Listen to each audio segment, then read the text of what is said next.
Alright, so I might be late to this trend, but I just had to hop on it. I mean, I already have the filling ready to go. This is a dumpling lasagna. So the first thing I have to do is make the dumpling wrapper. I add 3 cups of flour to a bowl, then slowly pour in 1 cup of lukewarm water. I make sure to mix with some chopsticks with every pour. You can use whatever you have to mix. Next, using my hand, I bring the dough together to form a bowl shape. So I'm not necessarily kneading the dough, I'm just bringing it together. I cover it up to rest for 30 minutes before dusting my work surface with some cornstarch and kneading the dough. So I knead the dough for a good 10 minutes, then put it back in the bowl, cover it up, and allow it to rest again. So after about 15 minutes of resting, I separate the dough into 2, give them a roll before beginning to flatten them. So the dumpling wrapper is essentially acting as the lasagna sheet. So the idea is to roll it out until it's as thick as a lasagna sheet, which is easier said than done. So after rolling the dough out, it's time to prepare the dumpling filling.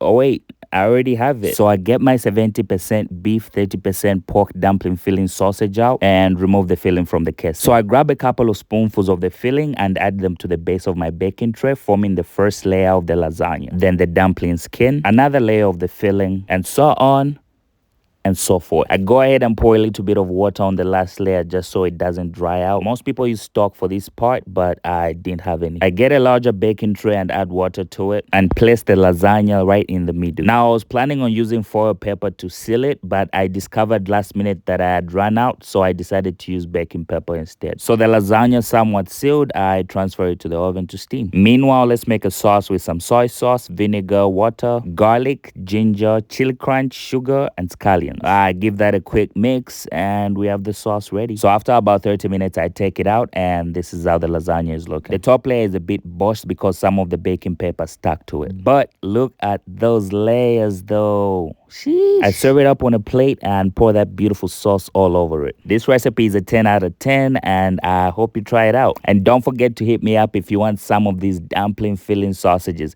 Details are in the description.